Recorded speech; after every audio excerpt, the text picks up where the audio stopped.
आज झारखंड में सिर्फ 16 माओवादी सरेंडर नहीं हुए।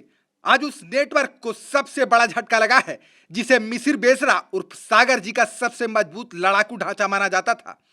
15 लाख का इनामी आरसीएम, 10 लाख का इनामी जेडसीएम, 5-5 लाख के इनामी कमांडर और कुल 425 आपराधिक मामले, 39 लाख रुपए का इनाम, 11 हथियार और 1562 राउंड कारतूस लेकर ये कमांडर रांची पुलिस मुख्यालय में खड़े थे। लेकिन अब सबसे बड़ा सवाल, मिसिर बेसरा उर्फ सागर जी कहां है? क्योंकि पुलिस के मुताबिक उसका सबसे मजबूत दस्ता टूट चुका है और अब जानकारी है कि मिसिर बेसरा सारंडा के जंगलों में सिर्फ 6 नक्सलियों के साथ छिपा हुआ है। तो क्या यह माओवादी संगठन के अंत की शुरुआत है? मंगलवार को ऑपरेशन नवजीवन 2 के तहत कोल्हान, सारंडा और लातेहार के जंगलों में सक्रिय भाकपा माओवादियों के 16 कमांडर और दस्ता सदस्यों ने डीजीपी झारखंड के सामने हथियार डाल दिए। ये कोई आम सरेंडर नहीं था, यह मिसिर बेसरा उर्फ सागर जी के पोलित ब्यूरो नेटवर्क के लिए बड़ा झटका माना जा रहा है।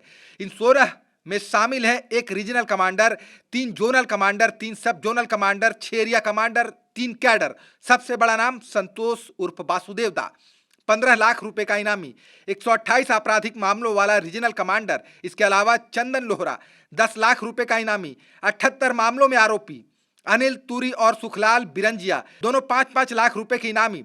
इन सभी के सरेंडर से माओवादी संगठन की कमांड संरचना को बड़ा नुकसान पहुंचा है। सरेंडर करने वाले माओवादियों ने अपने साथ हथियार और भारी मात्रा में गोला बारूद भी पुलिस को सौंपा।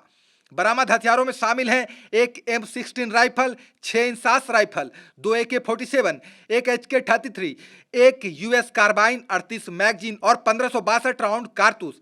यह हथियार सिर्फ लोहे के टुकड़े नहीं थे, इसका इस्तेमाल वर्षों तक सुरक्षा बलों, आम लोगों के खिलाफ हिंसक गतिविधियों में होने का आरोप रहा है। इन कमांडरों के नाम कई बड़ी घटनाओं से जुड़े रहे हैं। 2021 में टोकलो आईडी ब्लास्ट, जिसमें 3 झारखंड जगुआर जवान शहीद हुए। 2022 में गोइलकेरा में पूर्व विधायक के अंगरक्षकों की हत्या। 2023 में टोंटो के हुसीपी जंगलों में मुठभेड़। 2025 में लगातार आईडी ब्लास्ट, जिसमें सीआरपीएफ के जवान शहीद और घायल हुए। 2026 में मारंग पोंगा मुठभेड़, जिसमें कोबरा के जवान घायल हुए। लातेहार में 2018 का लाइनमैन ब्लास्ट, जिसमें 6 जवान घायल हुए।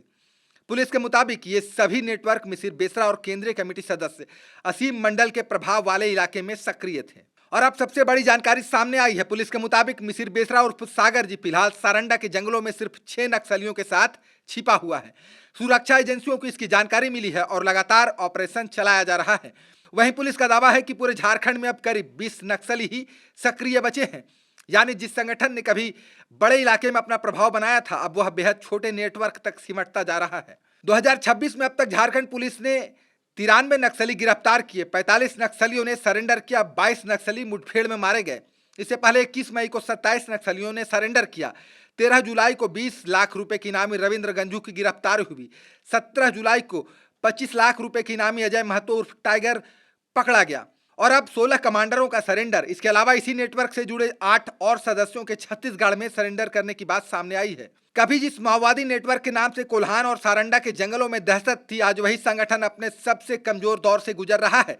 एक तरफ बड़े कमांडर हथियार छोड़ रहे हैं, दूसरी तरफ पुलिस के मुताबिक शीर्ष नेता मिसिर बेसरा गिने चुने साथियों के साथ जंगल में मौजूद है।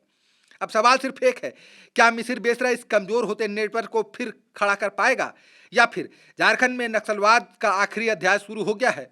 क्योंकि जंगलों में बदलती तस्वीर साफ संकेत दे रही है।